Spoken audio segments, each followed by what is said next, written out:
함께 보실 하나님 말씀은 신약성경 히브리서 12장 1절 2절입니다. 신약성경 개관 히브리서 살펴보는 날인데 히브리서의 주제라고도 할 수 있는 히브리서 12장 1절 2절 말씀을 함께 봉독하고 히브리서 개관을 살펴보도록 하겠습니다. 히브리서 12장 1절로 2절 말씀, 신약성경 367면 전후를 보시면 되겠습니다. 찾으셨나요? 예, 함께 봉독합니다. 이러므로 우리에게 구름같이 둘러싼 허다한 증인들이 있으니 모든 무거운 것과 얽매이기 쉬운 죄를 벗어버리고 인내로써 우리 앞에 당한 경주를 하며 믿음의 주요 또 온전하게 하시는 이인 예수를 바라보자. 그는 그 앞에 있는 기쁨을 위하여 십자가를 참으사 부끄러움을 개의치 아니하시더니 하나님 보좌 우편에 앉으셨느니라. 아멘. 네, 잘 오셨습니다. 네, 오늘은 히브리서 개관을 살펴보는 시간을 갖도록 하겠습니다. 네, 성경 말씀을 내 생각과 내 뜻대로 읽는 것이 아니라 그 주어진 자, 그 의도하는 바를 제대로 알기 위하여서 우리가 개관을 살펴보는 것입니다. 자, 전체에서 말하고 있는 것들이 무엇인지를 안 이후에 그 조목조목, 그 절절히 그 세부적인 것들을 알 때 바르게 이해할 수가 있기 때문에 개관을 살펴보고 있습니다. 그래서 창세기부터 계속 읽어나가고 있는데 오늘 58번째 성경인 히브리서를 살펴보도록 하겠습니다. 히브리서는 바울 서신의 마지막 책입니다. 그래서 오늘까지 해서 바울 서신 14개를 마치게 되는데 그 히브리서까지 해가지고 오늘 바울 서신을 좀 잘 정리할 수 있기 바랍니다. 먼저 간단하게 신약에 대해서 구조에 대해서 잠깐 설명드리면 구약은 39권, 신약은 27권입니다. 27권 중에 그 분류에 따라서 그 내용의 분류에 따라서 그렇게 성경이 배열되는데 맨 앞에 있는 성경은 신약 성경은 복음서입니다. 예수님의 생애에 대해서 쓴 복음서가 나옵니다. 마태, 마가, 누가, 요한 이 4개의 복음서가 있고 그 다음 나오는 성경은 어떤 성경입니까? 역사서인 사도행전 나옵니다. 그리고 총 21권의 서신서가 나오고 그리고 마지막에는 묵시록, 요한 계시록이 나오는 것입니다. 이런 식으로 되어 있는데 총 21권의 서신서 중에 바울 서신이 몇 개 있다고 그랬습니까? 14개. 그리고 나머지는 공동서신이다. 7개의 공동서신이다. 그래서 14권 7, 7의 배수는 14, 14의 절반 7, 그래서 총 21권의 서신서가 있다. 이렇게 했습니다. 이 바울 서신도 그 시대 순으로 쭉 나열된 것이 아니라 맨 먼저는 교회에 쓴 편지 앞으로 그리고 개인에 쓴 편지가 뒤에 나온다. 라고 했습니다. 자, 그러면 개인에게 쓴 편지는 총 몇 권인지 혹시 아시나요? 14권 중에 4권. 어떤 성경들이 있죠? 디모데 전서, 디모데 후서, 그 다음에 디도서, 마지막 빌레몬서. 이 4개는 교회에 쓴 것이 아니라 개인적인 생각, 개인적인 그 뜻을 전해주는 개인 서신이다. 그리고 나머지는 교회, 지역 교회에 보내는 서신인 것입니다. 그리고 히브리서는 개인에게 쓴 것은 아니지만 공동 서신, 그 바울 서신이 아니라 생각하는 사람들에 의해서 바울 서신에 포함된 것이 아니라 공동 서신의 맨 앞에 나오는데 우리는 오늘 살펴보는 것을 통하여서 바울 서신으로 생각하는 것이 더 좋겠다. 이렇게 정리했으면 좋겠습니다. 그리고 이 바울 서신 중에서 교회에 보내는 편지 중에서는 그 분량의 순서대로 쭉 나열되어 있고 또 개인 서신에 있어서도 마찬가지로 분량의 순으로 되어 있다 생각하시면 되는데 다 복습하기는 어렵고 우리 지난주에 배웠던 빌레몬서 개인에게 보내는 마지막 편지, 가장 짧게 되어 있는 개인에게 보내는 편지, 이 빌레몬서에 대해서 간단하게 복습을 하고 넘어가도록 하겠습니다. 빌레몬은 어느 교회에 있는 성도라고 그랬습니까? 어느 교회죠? 골로새에 있는 교회의 성도다라고 했습니다. 왜냐하면 골로새서를 봤을 때 거기에 나와 있는 상황과 사람이 대단히 유사하기 때문에 이건 골로새에 있는 빌레몬에게 보내는 편지다 이렇게 생각했던 것입니다. 빌레몬에게 왜 편지를 썼는가라고 했을 때 빌레몬에게 속하였던 오네시모라는 종이 빌레몬에게 큰 해를 끼치고 또 도움을 되지도 않고 그 주인을 섬기는 것이 아니라 도망을 갔는데 이 오네시모가 도망가다가 누구를 만나게 됩니까? 로마 감옥에 있던 바울을 만나게 됩니다. 그래서 바울이 오네시모를 만나서 복음을 전하게 되고 갇힌 중에 낳은 아들이다 라고 표현하면서 갇혀 있었음에도 불구하고 복음을 전하여서 이 오네시모가 예수님을 믿을 뿐만 아니라 바울을 정말 잘 섬기는 그런 신복과 같은 모습들을 보이게 된 것입니다. 그래서 바울은 어떤 마음을 가졌는가? 이 오네시모를 자기의 신복처럼 옆에 두고 같이 다니고 싶었습니다. 그런데 그 오네시모의 주인이 누구라고요? 빌레몬이기 때문에 빌레몬의 허락을 받아야 되는 것입니다. 그래서 오네시모와 두기고를 함께 골로새 지역에 빌레몬에 보내면서 너가 그 오네시모에 대해서 악한 마음 품지 말고 나쁜 마음 품지 말고 너한테 해를 끼치고 큰 손해를 끼치고 도망갔다고 해서 그를 미워하지 말고 이제 완전히 변화된 사람이 되었으니 나를 생각해서라도 그를 잘 영접하고 용서하고 종처럼 대우하지 말고 형제처럼 대우해 주라 라고 했던 것입니다. 그래서 개인적인 그런 이야기를 빌레몬 통해서 잘 드러내고 있던 것입니다. 그래서 그것을 통해서 교훈받을 수 있는 것이 무엇인가 라고 할 때 정말 죽어야 마땅하는 오네시모이지만 그가 변화되었기 때문에 그를 용서해 주고 받아들이는 마음을 가져야 된다라는 것을 통해서 그냥 지식적으로만 형제 사랑, 용서하는 것, 죄 지은 사람에 대해서 용서하는 것, 그것에 머물지 말고 주님께서 우리를 용서하셨듯이 우리 죄인된 우리를 용서해 주셨듯이 우리 형제 안에서도 잘못한 것, 또 해를 끼친 것이 있을지라도 용서해주고 용납하는 사랑의 실천의 모습을 가져야 된다라고 교훈받았던 것입니다. 자, 오늘 여러분 히브리서로 들어가겠습니다. 자, 히브리서. 여러분들 히브리서를 읽어보신 적 있습니까? 어려웠습니까? 쉬웠습니까? 쉬웠던 분도 있고 어려운 분도 있는데 쉬웠다. 이게 무슨 뜻인지 잘 이해가 됐다라고 하신 분은 구약 성경과 신약 성경을 어느 정도 잘 이해하고 있는 사람입니다. 그렇지 않은 분들은 이 히브리서가 대단히 어렵고 무슨 내용인지 전혀 알 수 없을 정도로 대단히 사전 지식, 사전 배경을 필요로 하는 것입니다.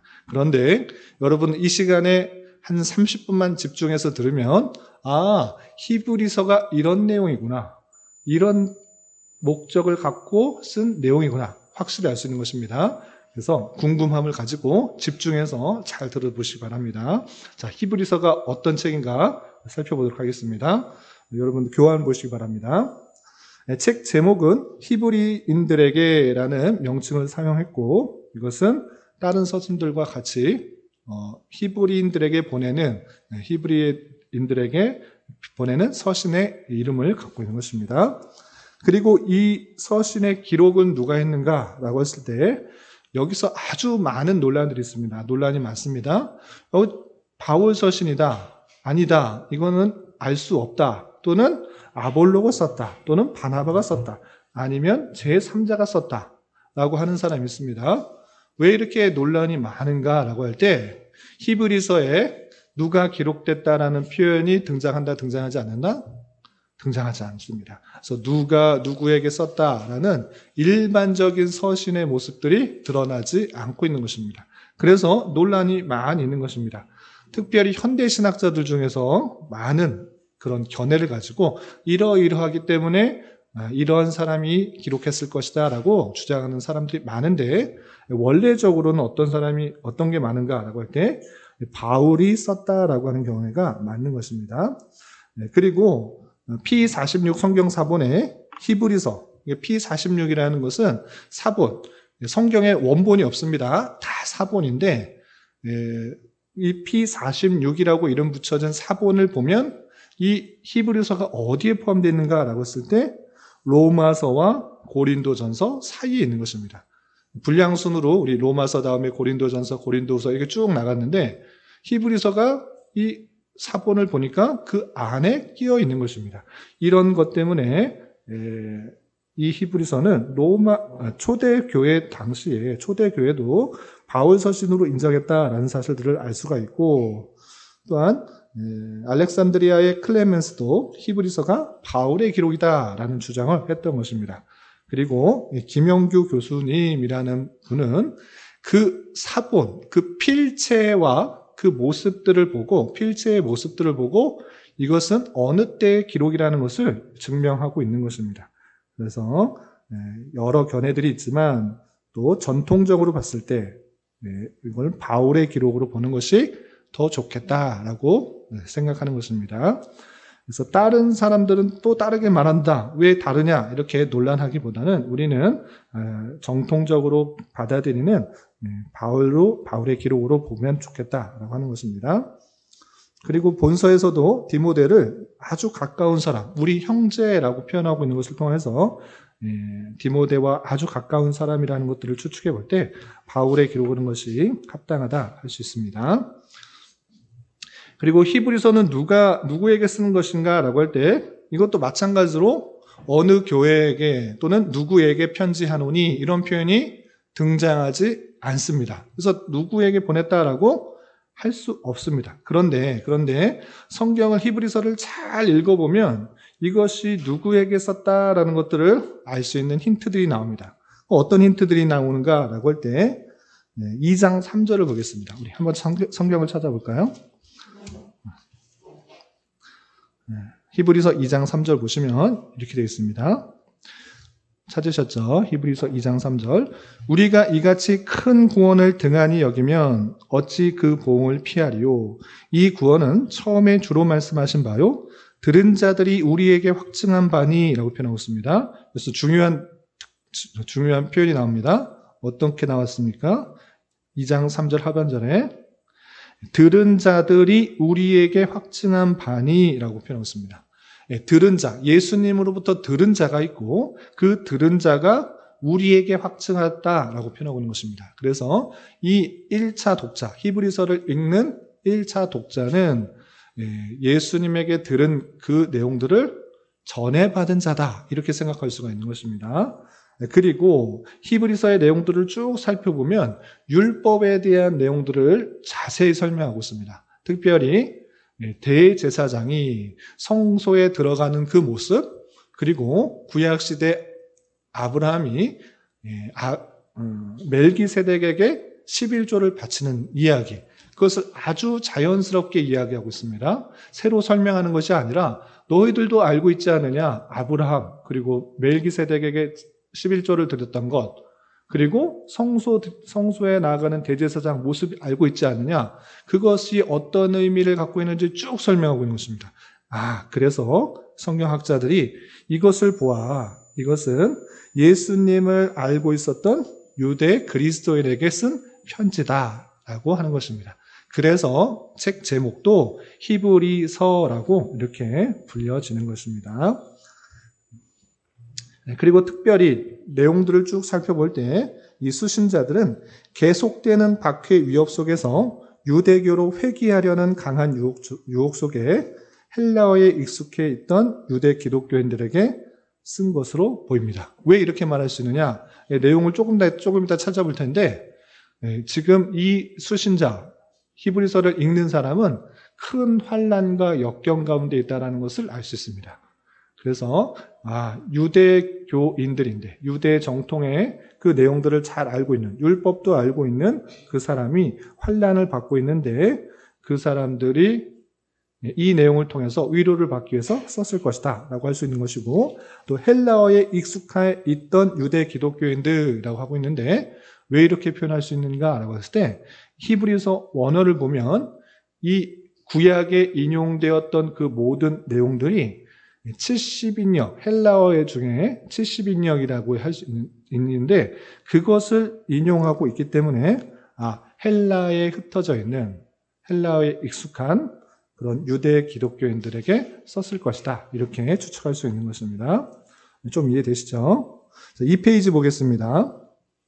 그럼 언제 기록되었습니까? 라고 할 때 다양한 견해들이 많습니다. 아주 초기, 그리고 70년대쯤, 그리고 그러니까 조기 기록설, 예루살렘 멸망 직전설, 그리고 후기 기록설 등 각각이 나눠집니다. 여러 가지 증거들 때문에 이렇다 이렇게 표현할 수 있는데, 가장 전통적인 것은, 확실한 것 중에 하나는 히브리서를 읽어봤을 때 이 성전에서 제사 드리는 것을 현재적으로 표현하고 있습니다. 그러니까 계속적으로 성전에서 제사를 드리고 있는 그 모습들을 빌어서 예수님의 사역들을 설명하고 있다는 것을 봤을 때, 지금 성전이 무너지지 않았구나를 생각할 수가 있는 것입니다. 그래서 AD 70년에 예루살렘 성전이 또 무너지게 되는데, 그 이야기가 나오고 있지 않기 때문에 그 이전이다라고 생각하는 것입니다. 그리고 또 하나의 힌트는 무엇이냐라고 할 때, 지금 히브리서를 읽는 사람들이 대단히 환난과 핍박 가운데 있다는 것을 알 수 있습니다. 그래서 환난과 핍박이 있는 그때쯤, 네로 황제의 핍박쯤에 이것을 썼을 것으로 생각하고 있는 것입니다. 그래서 대략적으로 AD 60에서 70년경에 이것이 쓰여지지 않았을까 이렇게 생각하는 것입니다. 그렇다면 왜 이것을 썼을까? 그 기록 배경을 보도록 하겠습니다. 여기가 중요합니다. 이것을 이해하면 이 히브리서를 전체를 이해하는데 아주 중요한 역할을 하게 되는 것입니다. 이 배경을 보겠습니다. 히브리서 수신자들은 신앙의 회의와 무기력으로 인해 복음을 저버리고 유대교로 돌아가려는 위험이 있었다라는 것입니다. 유대인들에게 썼다라고 했습니다. 율법도 알고 또 멜기세덱, 아브람, 또 성전 제사 드리는 거, 이런 것을 아주 자유롭게 설명한다는 것을 통하여서 유대인들에게 썼겠구나라는 것을 알 수 있는데, 이 유대인들에게 여호와 하나님, 구약의 하나님을 믿는 것에 대해 쓴 것이 아니라, 아까도 표현됐듯이 그 예수님을 만난 자들이 복음을 전해줘서 기독교로, 예수님을 믿는 종교로 변하였는데, 이제 다시 예수님을 믿는 것이 아니라 유대교로 돌아가려고 하는 그 모습들이 있었던 것입니다. 그리고 왜 그렇게 됐는가라고 했을 때, 주님께서 곧 다시 오신다라고 말을 했고, 또 제자들도 그렇게 말했는데, 주님께서 다시 오시는 재림이 진연되고 있다라는 것입니다. 히브리서 10장 37절부터 39절을 보겠습니다. 히브리서 10장 37절부터 39절 보시면, 잠깐 후면 오시리니 지체하지 아니하시리라. 나의 의는 믿음으로 말미암아 살리라.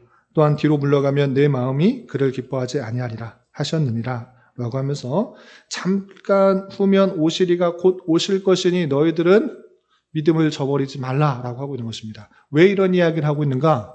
주님께서 안 오신다라고, 재림하시지 않는다고 해서 그 말이 진짜인가? 이거 잘못된 건 아닌가? 라고 다시 유대교로, 예수님을 믿는 것이 아니라 구약 율법으로 돌아가려고 하는 그런 모습도 있었기 때문에 그런 이야기를 하고 있는 것입니다. 또한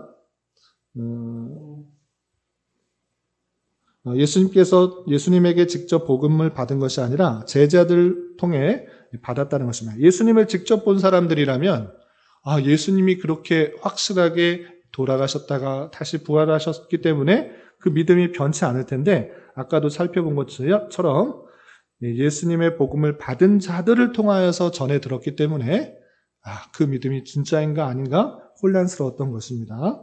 또한 그들은 모세 율법을 잘 아는 유대인들이었다고 볼 수 있는데, 유대교의 압력이나 성전 제도 등은 믿음이 약한 자들에게 혼란을 가중시켰던 것입니다. 율법을 잘 알고 있기 때문에 율법을 지켜야 되는 건 아닌가? 성전이 있는데 성전 제사를 드려야 되는 거 아닌가? 왜 자꾸 예수님을 믿고 믿음으로 의롭다함을 받으려고 하는가? 이렇게 흔들리고 있던 것입니다. 또한 10장 34절에는 이런 표현이 있습니다. 여기서 아주 중요한 표현인데, 이들이 그냥 믿음만 연약해지고 유대교로 회귀하려는 것이 아니라 상당한 핍박을 받고 있다는 것을 알 수 있는 것입니다. 10장 34절 보면 이런 표현이 있습니다. 10장 34절 너희가 갇힌 자를 동정하고 너희 소유를 빼앗기는 것도 기쁘게 당한 것은 더 낫고 영구한 소유가 있는 줄 알미라. 네, 지금 이것을 읽는 사람들이 어떤 일을 당하고 있습니까? 갇혀있는 모습, 또 소유를 뺏기는 모습들이 있는 것입니다. 그럼에도 불구하고 그들이 어떻게 되는가? 기쁘게 당하고 있다라는 것입니다. 왜? 주님께서 다시 오시고 우리가 영원한 천국에 있게 되면 영구한 소유가 있기 때문에 그런 거 뺏겨도 핍박당해도 괜찮다라고 생각한다라는 것입니다. 그래서 지금 히브리서를 읽고 있는 사람들은 많은 핍박과 환난 가운데 있다는 것을 알 수 있습니다. 여기뿐만 아니라 12장 4절을 보겠습니다. 12장 4절 지금 히브리서를 읽는 사람의 환경입니다. 12장 4절 보시면 너희가 죄와 싸우되 아직 피 흘리기까지는 대항하지 아니하고 라는 것을 통하여서 단순히 믿음을 지키기 위해서 피를 흘린다. 이것은 그냥 평시적인 상황에서는 생각하기 좀 어려운 단어인 것입니다. 믿음을 지키기 위해서 피 흘리기까지 대항하지 않았다라는 것은 순교의 정신으로 그렇게 나가지 않고 있다라고 하면서 이것을 읽는 사람들이 갇혀있는 바가 되고 소유도 빼앗기고 또 순교를 당하고 있는 모습들 가운데 있다는 것을 알 수 있습니다. 이렇게 그러면 종합할 수 있습니다. 헬라어를 잘하는 유대인들, 그들이 핍박과 탄압 가운데 있을 때 또 주님께서 오신다는 재림은 더디게 오고 그런 상황 속에서 이들이 예수님을 더욱더 믿음으로 갖고 나가는 것이 아니라 믿음이 흔들려 유대교로 나아가고 있기 때문에 그런 상황 속에서 이 바울 사도는 믿음을 온전히 지키고 나아가며 또 어린 마음, 어린 신앙에서 자라나서 또 굳건한 믿음 가운데 고난과 싸우고 환난과 싸우고 예수님을 굳게 붙들고 나아가야 된다라고 강조하는 것입니다. 그래서 그렇게 그 힘든 상황 속에서 믿음을 굳건히 해주기 위해서 이것을 썼다. 이렇게 생각하시면 되겠습니다. 그리고 특징을 보겠습니다. 특징. 세 가지로 구분했는데 신학적 특징이 있고요. 또 문학적 특징이 있고 내용적 특징이 있는데 먼저 신학적 특징을 보겠습니다. 신학적 특징 첫 번째는 이 히브리서는 신구약 성경의 연결고리가 된다라는 것입니다. 이게 무슨 뜻이냐? 구약 성경 따로, 신약 성경 따로, 구약에는 이렇게 해라고 했는데 신약에는 이렇게 하라고 한다? 무슨 차이가 있는가라고 할 때 히브리서가 그 모든 것들을 연결해주는 아주 중요한 연결고리를 해준다라는 것입니다. 구약 시대에 왜 제사장들이 제사 지내고 성소에 들어가서 그렇게 했는가? 그게 무슨 의미인가? 아무런 설명이 구약 성경을 읽어봐도 나오지 않는데 그것은 예수님께서 그렇게 하실 것을 예표한 것이다. 이것을 아주 설명을 잘 해주는 것입니다. 구약 성경에 그냥 율법대로 제사장은 어떻게 제사 드리고 또 성소는 어떻게 들어가고 이런 것들에 그냥 율법의 법 조문만 나와 있지 그게 무슨 의미가 있는지를 잘 알지 못하였는데 히브리서는 그게 어떤 의미를 가졌는지를 표현해 주는데 그것은 다름 아니라 예수님께서 하실 것을 예표한 것이다. 하늘에 들어갈 성소에 들어가실 그 예수님이 어떻게 하실지를 땅에 있는 그림자의 모습으로 계속적으로 보여준 것이다 라고 설명해 주고 있다는 것입니다. 그래서 신약과 구약의 연결고리가 되는 그 내용들인데 구약의 율법의 내용들, 특별히 제사제도를 잘 모르면 히브리서의 내용이 좀 낯설게 느껴질 수 있는 것입니다. 그래서 구약 성경도 알고 또 신약에서 예수님께서 하신 내용도 알고 어떤 의미가 있는지를 함께 연결해주는 히브리서를 통해서 제대로 이해할 수 있다는 것입니다.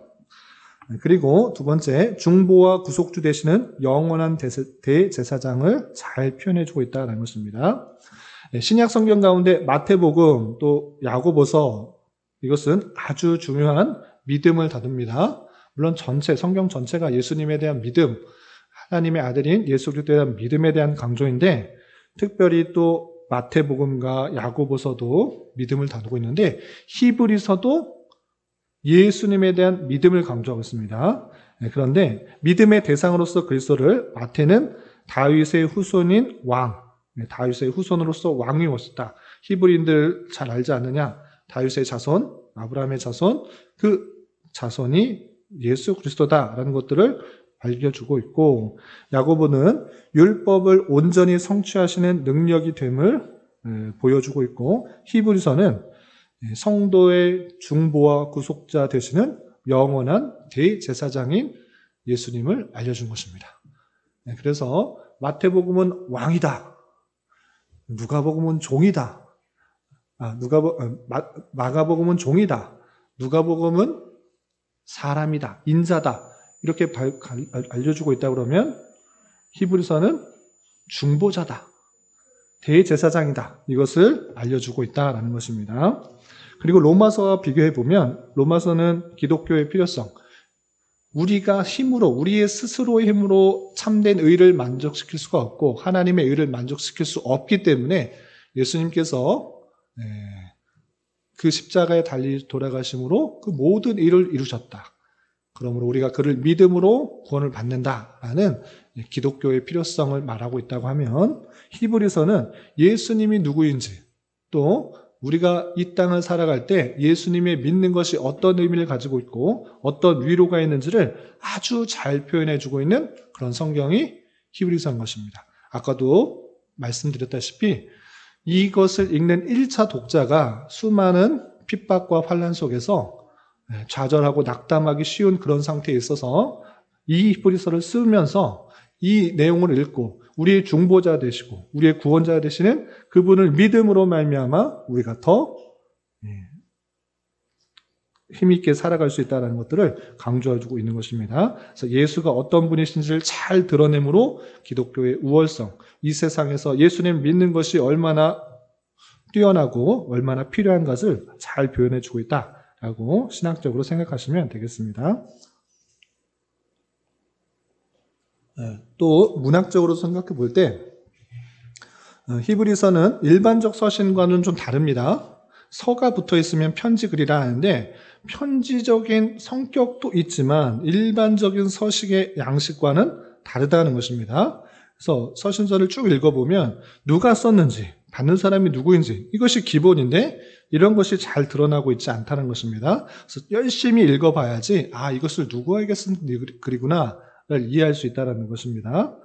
그래서 일반적 서신의 양식인 기록자와 수신자가 없다는 특징이 있고, 또한 헬라어로 쓰여졌으나 내용에 있어서는 유대적 성격이 잘 드러나고 있습니다.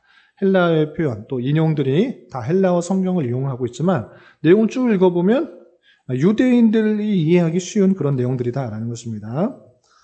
그리고 문학적으로는 논리적이고 설득력이 강하며 문장의 수사 기법에 있어서도 뛰어난 면모를 보이고 있다는 것입니다. 쉽게 말해서 서신서인데 설득하기 위해서, 또 설명하기 위해서, 이해를 하게 하기 위해서 그렇게 여러 가지 기법들을 사용하고 있다는 것입니다. 그래서 서신서의 성격도 있지만 설명하고 설교하고 설득하는 그런 성격도 있다, 이렇게 생각하시면 되겠습니다. 그리고 3번을 보시면 3페이지 맨 위에 3번 내용적인 특징입니다. 신약 성경 중에 구약 성경의 인용이 가장 많은 성경이 히브리서인 것입니다. 그 중에서도 시편의 인용이 아주 많습니다. 그래서 시편이 여러 가지 내용들 중에 메시아에 대한 예언시가 많이 등장하고 있는데 그것을 많이 인용하고 있다는 것입니다. 그리고 또 하나의 내용적 특징은 너희들 알고 있는 것 있지 않느냐? 그런데 더 중요한 것이 무엇이다? 더 알아야 될 것이 무엇이다? 이렇게 강조한다는 그런 표현이 있습니다. 그래서 히브리서를 보면 더욱 좋은 이라는 말이 13번, 완전 또는 온전이라는 말이 14번이나 나오는 것입니다. 그래서 너희들 알고 있는데 더 좋은 것, 또 완전한 것이 무엇인가, 또 온전한 것이 무엇인가, 이것을 더욱더 구체적으로 알려주기 위한 그런 특징이 있다라는 것입니다. 그리고 내용적으로 볼 때 아까 좀 말씀드렸다시피 서신적인 특성보다는 신앙 고백적 설교의 특징이 있는 것입니다. 그래서 신앙 고백을 통하여서 그들이 알아야 될 내용들을 더욱더 구체적으로 잘 설명해주고 설득하는 그런 설교적 특징이 잘 담겨있는 서신이다 라고 할 수 있습니다. 그래서 히브리서는 서신서의 성격도 있지만 설교적이고 또 어떤 중요한 이슈들을 다루는 그런 특징들이 있다 이렇게 생각하시면 되겠습니다. 그리고 목적. 아까 배경을 통해서 우리 살펴볼 수 있었습니다. 헬라어를 잘 아는 그런 유대인들이 여러 핍박과 환란 속에서 유대교로 회귀하려는 그런 모습들, 신앙이 자라는 것이 아니라 예수님이 오시지 않는다는 것으로 인하여서 믿음이 해이해지고 또 연약해지고 유대교로 회귀하려는 그런 모습들 가운데 어떤 목적을 가지고 썼는가, 어떤 내용들이 담겨 있는가라고 할 때 핵심적으로는 예수님에 대해서 생각하자. 그런 상황 속에서 대제사장인 예수님을 생각하자라는 아주 귀중한 내용을 담고 있는 것입니다. 어떻게 되는지 좀 내용을 읽어보겠습니다. 당시 독자들은 예전에 복음을 받아들였지만 현재 계속되는 기독교인에 대한 박해와 죄의 문제로 딜레마에 빠져 유대교로 회귀함을 통해 제사로 자신의 문제를 해결하려고 하는 모습들이 있었습니다. 그들은 세례 이후에 죄의 문제로 시달리면서 예수를 믿는 것이 무슨 도움이 되는가에 대한 신학적 의심을 가지고 있었고 또 이러한 히브리서 독자들의 특별한 상황에 비추어서 유대교로 다시 되돌아가려고 하는 그들에게 예수를 믿는 것이 계속 우리에게 도움이 된다라는 것을 논증하기 위해서 대제사장적 기독론을 전개한 것입니다. 너희들 그렇게 하지 말고 예수님이 누구인지를 잘 생각해라. 그는 우리의 중보자 되시고 우리의 대제사장 되신다는 것을 구약 성경들을 쭉 풀어가지고 설명한 이후에 그러니 우리 예수를 믿고 나아가자라고 하는 내용들이 있는 것입니다. 여기서 저자는 예수께서 현재 대제사장이 되심과 그들에게 실질적인 도움을 계속 주고 계심을 강조할 필요가 있었고 따라서 예수의 십자가에서의 죽음이 종말론적으로 한 번 영원히 효과 있는 제사로서 과거의 죄뿐 아니라 현재의 죄도 해결해 줄 수 있는 제사라는 것을 보여줘야 했던 것입니다. 이 문제를 해결하기 위해서 저자는 좀 새로운 논제로 이 문제의 해결을 전개하는 것입니다. 그래서 핵심적으로 말할 때 히브리서는 어떤 책입니까? 믿음이 연약해져 있는 그 성도들에게 대제사장인 예수 그리스도를 확실케 함으로 말미암아 신앙을 굳건히 하는 책이다. 이렇게 정리하시면 되겠습니다. 다시 한번 핍박과 환란 속에서 믿음이 해이해지고 예수님이 오시지도 않고 우리 제사를 지려야 되나 보다 율법으로 유대교로 회귀하려고 하는 나 성전에서 제사 드릴래 이렇게 하려고 하는 그 모습들 가운데 그러지 마라. 예수님께서 영단번 한 번의 그 제사로 모든 구약의 제사를 완성시켰고 우리에게 은혜로서 구원하셨으니 온전한 믿음을 가지고 환난과 핍박을 잘 이겨나가자라고 강조하는 내용이 히브리서다 이렇게 생각하시면 되겠습니다. 이런 핵심적인 주제가 있는데 그럼 실제로 어떻게 히브리서는 그 예수님에 대해서 말하는가? 4가지로 요약할 수 있습니다. 첫 번째, 예수님은 하나님의 아들이다 라는 것을 첫 부분에 대단히 많이 강조합니다. 왜 이것을 말하느냐? 그때 당시에 천사 숭배 사상과 또 모세를 더 따르려고 하는 사람들이 나타났던 것입니다. 그래서 그런 것 정말 중요한 거 아니다. 왜 천사를 숭배하려고 하느냐? 천사를 따르려고 하느냐? 왜 율법을 잘 지키려고 하는 모세를 따르려고 하느냐? 그런 것이 아니라 그것보다 훨씬 더 뛰어난 예수 그리스도를 믿고 의지하고 나아가야 된다라는 것을 강조하고 있는 것입니다. 그래서 예수님이 어떤 분이신지를 먼저 본질을 밝혀주는 것입니다. 그래서 하나님의 아들 예수는 만유의 상속자이고 창조의 동역자이고 영광의 광채시며 본체의 형상이고 만물의 통치하시고 속죄하시고 하나님의 우편에 앉으신 분이시다라고 예수님에 대해서 소개하는 것입니다. 그리고 너희들이 지금 천사를 의지하려고 하느냐? 힘들고 또 핍박이 온다고 해서 천사가 나를 도와줬으면 천사가 나에게 힘을 줬으면 이렇게 생각하느냐? 그런데 그 하나님의 아들 예수는 그 천사보다 훨씬 더 뛰어난 분이시다. 모든 천사는 그에게 경배하는 것이고, 또 천사는 구원받을 상속자들을 위하여 있고, 그 천사는 섬기는 자, 그러니까 성도들을 돕도록, 보필하도록 있는 것인데, 왜 천사들에게 나아가고 의지하려고 하느냐? 그것보다 훨씬 더 뛰어나신 예수 그리스도를 믿어야 된다라고 강조하고 있습니다. 또한 모세와 비교하면서, 모세는 하나님의 집을 맡은 그냥 율법을 가리키고 율법을 잘 지키도록 하는 그런 종과 같은 존재고, 하나님의 아들은 그것의 주인이다. 그 하나님의 집 주인의 아들로서 모세보다도 훨씬 더 뛰어나고 영광을 받으실 만한 분이다라는 것을 통하여서, 너희들이 지금 믿고 의지하고 또 존경하고 섬겨야 될 것은 다른 것이 아니라 예수 그리스도시다라고 표현하고 있는 것입니다.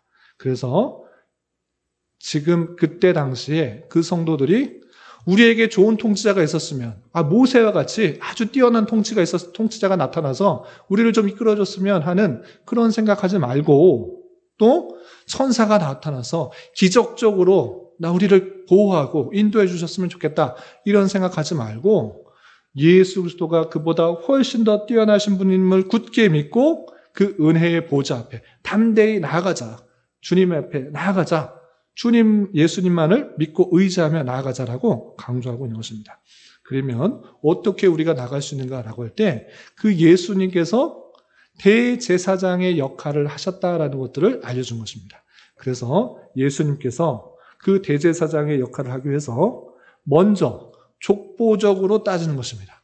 대제사장은 구약시대에 레위 지파 또 아론의 후손들이 할 수가 있었던 것입니다. 그런데 예수님은 유다 지파지 않습니까? 아론의 집안도 아닌데 무슨 대제사장입니까? 이런 식의 생각하는 사람들이 유대인들 중에 있는 것입니다. 그런데 그거 아니다. 그런 거 아니고, 그거 대제사장일 때 아론의 지파가 아니지만 예수님께서는 멜기세덱의 반차를 따르는 대제사장으로 오셨다라는 것입니다. 멜기세덱이 누구신데요? 할 때, 멜기세덱도 말하려면 한참 걸리는데 너희들은 아직도 신앙이 자라지 못했구나 하면서 탄식하면서, 멜기세덱은 그 아론의 반차는 아니지만 하나님께서 정해주신 것에 따라서 아브라함보다 훨씬 더 뛰어난 제사장의 역할을 하였다라는 것입니다. 그런 반차를 따른 것이 예수님고, 그렇기 때문에 그 예수님께서는 족보적으로도 멜기세덱의 반차를 따르는, 족보를 따르는 제사장의 역할을 한다라고 표현하고 있습니다. 그리고 여기서 중요합니다. 우리는 구약시대 제사장이 성막왕의 성소로 들어가는 것, 특별히 지성소로 들어가는 것, 지극히 거룩한 성소, 언약궤가 있는 그 성소에 들어가는 의미를 잘 이해 못할 수도 있습니다. 왜 대제사장만 거기 들어갑니까? 왜 꼭 거기에 들어가야 됩니까? 죄를 다 씻고 거기에 들어가야 됩니까? 라고 할 수 있는데, 그것은 우리가 구약 성경 율법을 잘 읽어보면 그 지성소에 가는 것은 대속죄일에 자기 제사장의 죄뿐만 아니라 백성들의 죄를 다 사하고 그 안에 들어가서 속죄하는 것을 통하여서 모든 죄가 다 사해진다는 것을 선포하는 그런 의미를 갖고 있습니다.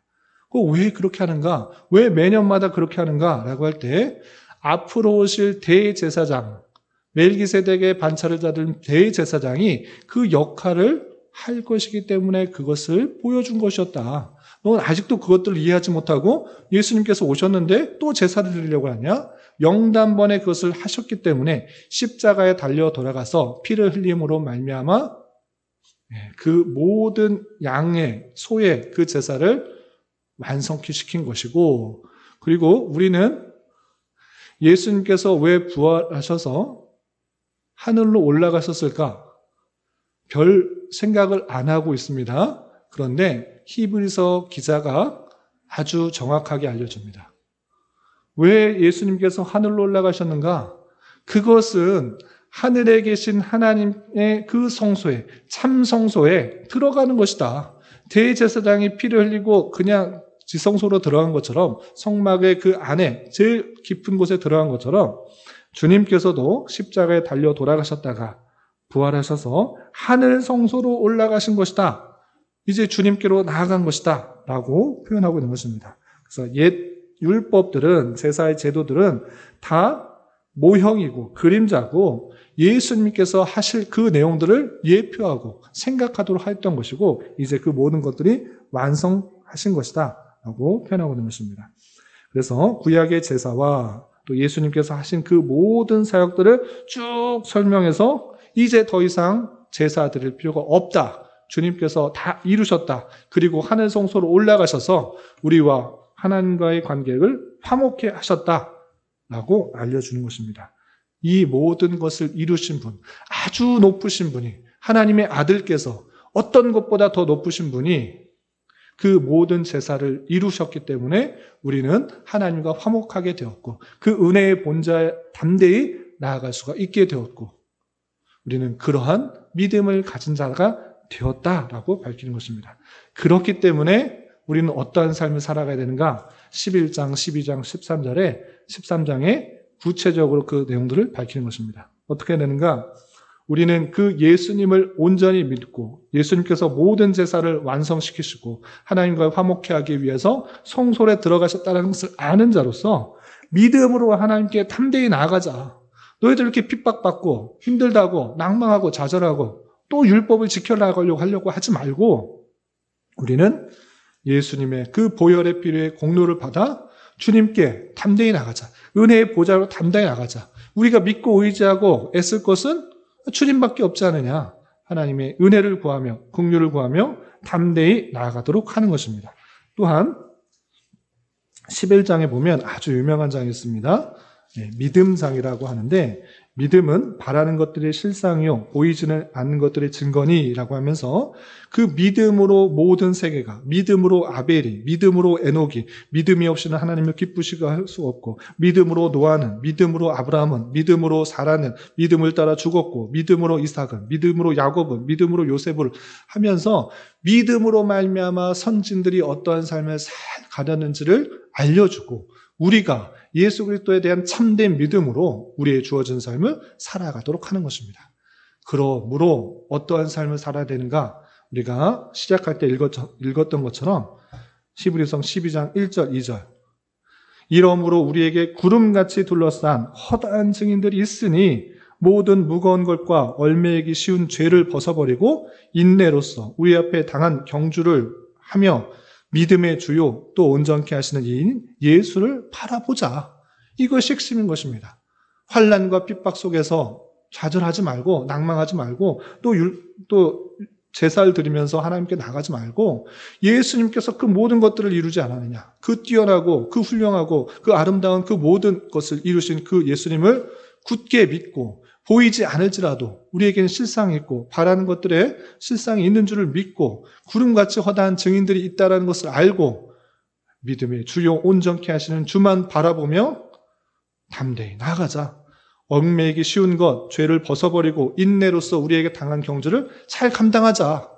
라고 히브리서 기자는 이렇게 외치는 것입니다. 이러한 삶이 우리에게도 적용되는 것입니다. 우리는 어떠한 삶을 살고 있습니까?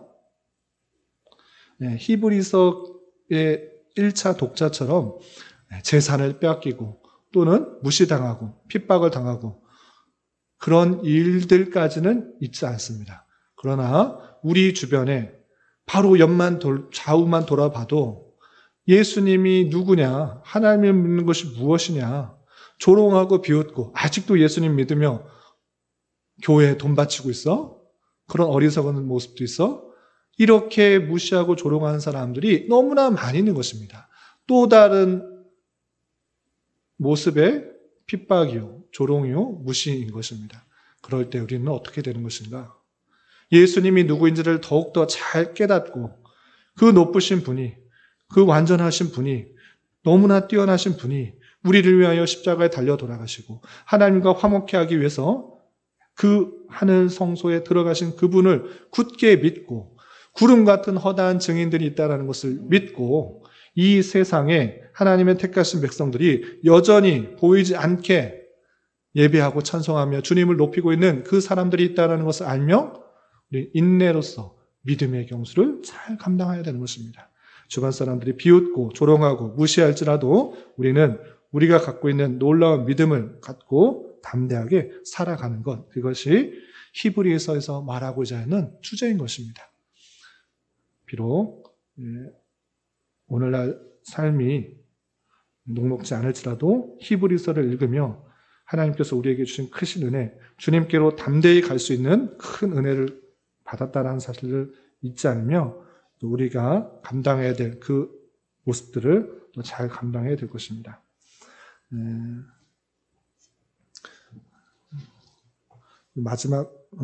4번에 3번을 보시면 믿음을 가진 자의 삶이 12장 4절부터 13장 19절까지 쭉 나와 있는데, 징계는 다 받는 것이거늘 너희에게 없으면 사생자요 친아들이 아니니라 라고 하면서 하나님께서 우리에게 또 징계, 죄에 대한 징계를 허락하신다는 것들을 설명해 주고 있고, 무릇 징계가 당시에는 즐거워 보이지 않고 슬퍼 보이나 그 후에는 그로 말미암아 연단받은 자들은 의와 평강의 열매를 맺는다라는 것을 통해서, 징계를 통해서, 훈련을 통해서, 연단을 통해서 성령의 열매를 맺어가는 그런 모습을 있을 것이라는 것들을 알려주는 것입니다.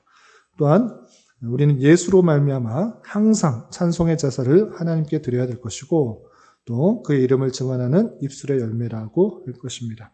또 어떤 사람같이 모이기를 패하는 사람처럼 행하지 말고 더욱더 모이기를 힘쓰고 선을 행함과 서로 나누어 주기를 잊지 말고, 하나님께서 이러한 믿음의 삶의 모습들을 잘 지켜서 이 땅에서 주님의 백성으로 잘 살아가기를 교훈하고 있는 것이 히브리서다, 이렇게 생각하시면 되겠습니다. 히브리서 13장의 내용, 정말 할 내용들이 많아서 다 설명하면 시간이 제한이 되어서 좀 핵심적인 것들, 핍박과 환난 속에 있는 성도들에게 예수를 바라보고 예수께서 하신 일들을 굳게 믿음으로 우리에게 주어진 삶을 잘 나아가자고 하는 아주 실천적이고 또 설교적인 그런 성경인 것입니다. 이런 말씀에 따라 우리 주어진 삶을 힘있게 살아갈 수 있는 저와 여러분 되시기를 주님의 이름으로 부탁을 드립니다. 기도하고 마치겠습니다. 그리고 이제 수요 성경 공부 끝날 때 주기도문으로 제 기도하고 주님 가르쳐 주신 기도로 마칠까 합니다. 생각해 보면 주기도문을 안 외워서 잘 모르는 친구들도 있는 것 같아서 마칠 때 자기 성경 못 외우시는 분은 자기 성경을 펴서 또 주님께서 어떻게 기도하라고 가르쳐 주셨는지 살펴보면서 또 기도의 의미를 잘 생각할 수 있었으면 좋겠습니다. 제가 기도하고 주님 가르쳐 주신 기도로 마치겠습니다. 하나님 아버지 감사합니다. 오늘 히브리서 개관을 통하여서 핍박과 환난 속에 있는 또 성도들에게 우리가 믿음의 주여 온전케 하신 예수 그리스도를 바라보며 주께서 이루어 놓으신 사역들을 통하여서 우리가 힘을 얻고 또 믿음의 경주를 잘 감당해야 되는 것을 교훈받았습니다.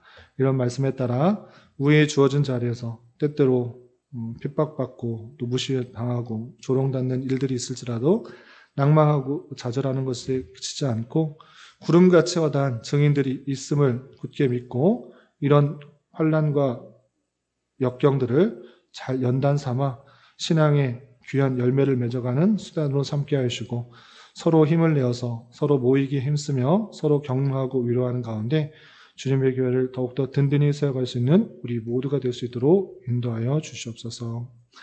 특별히 교회 내에 육체의 질병과 연약함으로 병원에 치료를 받는 여러 성도들이 있습니다. 주님 은혜를 더하여 주시고 건강하게 잘 회복되어서 주님께서 주시는 복 많이 누리며 감사함으로 주어진 삶을 살아갈 수 있도록 인도하여 주시고 우리 교회가 주님께서 보시기에 또 아름다운 교회로 또 찾으시는 교회로 온전히 성장할 수 있도록 은혜를 더하여 주시옵소서. 이 모든 말씀 예수님의 이름으로 감사히 기도드리옵나이다. 아멘. 주님 가르쳐 주신 기도 하시겠습니다. 하늘에 계신 우리 아버지, 아버지의 이름을 거룩하게 하시며 아버지의 나라가 오게 하시며 아버지의 뜻이 하늘에서와 같이 땅에서도 이루어지게 하소서.